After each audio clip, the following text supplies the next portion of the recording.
Olá, eu sou a professora Mariana Lima, uma professora de Geografia, História e Afins. E hoje eu vim conversar um pouco sobre urbanização, tá? Então vamos lá prestar atenção. Eu estou aqui com um slide para eu ir acompanhando e vocês vão me ouvindo aí. Bora lá. Então, o que é urbanização? Uma sociedade, ela encontra-se urbanizada quando se tem mais pessoas nas cidades do que nas áreas rurais. Tá bom? Esse processo de urbanização ele aconteceu de diferentes formas no nosso planeta. Em alguns países foi uma urbanização tardia, em alguns países foi uma urbanização bastante recente. Então a gente pode começar a discussão a partir daí. Dando continuidade sobre o processo de urbanização, é importante falar que esse processo nos últimos 200 anos começou a se acelerar de fato. Por quê? Houve um avanço técnico-científico informacional, houve um avanço na criação de máquinas, na criação de diversos outros equipamentos que nos possibilitou a construção de cidades, tá certo? E essa construção das cidades veio arraigada a indústrias, a centros financeiros, a centros tecnológicos que nós temos atualmente. Então, a concepção de cidade ela mudou muito desde o início, onde ela foi criada, né? Lá na Babilônia, na Mesopotâmia, as primeiras cidades, até os dias atuais, né? O que seria cidade? Cidade, gente, é um fenômeno social, econômico e também cultural. Porque dentro de uma cidade nós vamos ter diversas culturas ali conversando, nós vamos ter a economia, né, em si, conversando e também as diversas interações sociais. As primeiras cidades que eu elenquei aqui no slide foi Ur e Babilônia, há 5.000 anos, tá certo? E essas cidades na Mesopotâmia tinha a influência principalmente dos rios, né? Os rios foram muito importantes para a construção dessas cidades. O início da urbanização realmente, da urbanização, onde se tem mais pessoas nas cidades do que no campo, começou a acontecer, após a Revolução Industrial, a primeira. Na primeira metade do século XIX, o número de cidades ele começou a aumentar e cresceram as que já existiam. Durante a segunda metade do século XIX, os movimentos dos operários reivindicaram melhores condições de trabalho e aí foi um movimento onde as cidades elas efervesciam, tá certo? Foi realmente um momento onde se percebeu que havia vida, que havia movimento nessas cidades. Aí, passando os slides aqui, nós temos a urbanização nos séculos 20 e 21. Até meados do século XX, a urbanização era um fenômeno dos países desenvolvidos e industrializados, tá certo? Então, até 1950, por exemplo, a urbanização de fato era dos países desenvolvidos e industrializados. Nos países subdesenvolvidos, a industrialização ainda não tinha chegado de fato, tá? Em 1940, mais ou menos, o Brasil tinha 31% da sua população urbana, ou seja, 70% era rural ainda. Nós não éramos um país urbanizado de fato, tá certo? Mas aí começou a se ter uma industrialização acelerada. Nós precisávamos ter essa industrialização acelerada no nosso país e com essa industrialização acelerada foi que deu início realmente ao processo de urbanização mais forte. Ou seja, as pessoas passaram a vir realmente para a cidade, o êxodo rural, a necessidade de trabalhar, a necessidade de se ter uma melhor qualidade de vida. Então, foi a partir daí que as pessoas realmente começaram a ocupar a cidade no Brasil especificamente. Dando continuidade, houve uma expansão espacial das cidades. Quando acontece essa expansão espacial das cidades, nós temos a chamada conurbação. A conurbação é quando acontece a junção de uma cidade com outra e nós não conseguimos diferenciar mais essas cidades, porque as residências já se aglomeraram, os serviços já se aglomeraram, e aí, como é que a gente vai diferenciar as cidades, tá? Quando acontece isso. Então, é mais ou menos assim. A cidade cresce tanto que acaba se aglutinando a outras.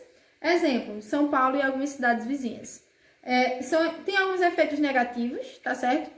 Caso não haja um bom planejamento urbano, os problemas de uma cidade podem ser transferidos para outra. Se houver um planejamento urbano legal, vai ser bom porque as cidades elas serão organizadas, as duas, né? Mas se não houver as duas, acabam ficando bastante desorganizadas.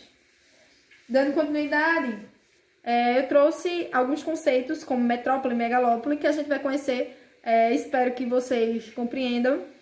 e possam levar isso para o dia a dia. O que é uma metrópole? A metrópole é a cidade-mãe, que oferta grande diversidade de serviços e bens às demais cidades. Nesse contexto, podemos considerar que as cidades mais destacadas de um país ou a cidade principal de uma rede urbana são denominadas de metrópoles. As metrópoles, entretanto, possuem distinções quanto à sua área de influências. As regiões metropolitanas constituem grandes aglomerações urbanas. Então, minha gente, metrópole, como vocês viram, é a cidade-mãe. É uma cidade que exerce influência sobre as demais cidades que são circunvizinhas. Pode também ter metrópoles, digamos, nacionais, que tem importância nacional, tipo São Paulo. Aí a gente tem uma metrópole que tem uma importância regional. Por exemplo, vamos citar uma metrópole aqui da região Nordeste. Vamos pensar em Recife. E vamos pensar em uma metrópole que tem uma importância, digamos que estadual, também seria Recife.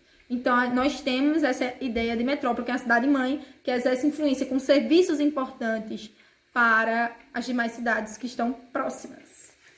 Então, dando continuidade, nós temos uma megalópole. As megalópoles são as maiores aglomerações urbanas dos dias atuais. Elas são formadas pela crescente expansão de duas ou mais metrópoles, constituindo, a gênese de uma ampla área urbanizada. Então, minha gente, megalópole seria a junção de duas grandes metrópoles. Aí, citam como exemplo Rio de Janeiro e São Paulo. Dizem que são duas metrópoles que acabam se aglutinando e se juntando e formando uma megalópole. Mas alguns estudiosos dizem que ainda não temos essa megalópole no Brasil. Nós temos Tokaido, localizado no sudeste japonês, por exemplo, abrangendo a capital de Tóquio, além de outras cidades, tá certo? Que, no caso, forma essa megalópole, que é a junção de metrópoles. Vamos lá? Repitam aí comigo. Megalópole vai ser a junção de metrópoles. Alguns estudiosos citam como exemplo Rio de Janeiro e São Paulo, e alguns dizem que ainda não existe no Brasil. Ok? Vamos lá? Dando continuidade, tem-se as megacidades. A concentração de megacidade, às vezes vocês podem se confundir com megalópole, mas não se confunda mais. Por quê? Megacidade vai ser uma cidade que possui mais de 10 milhões de habitantes, tá certo? Então, essa questão de megacidade está mais voltada à questão numérica. Então, pensa aí, quando uma cidade tem mais de 10 milhões de habitantes, vai ser uma megacidade, tá certo? Não esqueçam, é facinho. Aí eu elenquei algumas megacidades, tá? Como Tóquio, que é no Japão, Delhi na Índia, São Paulo, que é no Brasil, é a terceira maior megacidade do mundo. Nós temos como megacidades elencadas São Paulo e Rio de Janeiro, tá certo? São as duas megacidades do nosso país. São Paulo tem mais de 20 milhões de habitantes e Rio de Janeiro tem mais de 10. Passando, nós temos as cidades globais. As cidades globais têm algumas diferenças das anteriores, porque essas cidades globais, elas levam em consideração principalmente o poder que essas cidades exercem. Vamos pensar, uma cidade que tem um poder em relação ao mundo, não é só em relação ao país. Então, ela consegue ter interação com o planeta.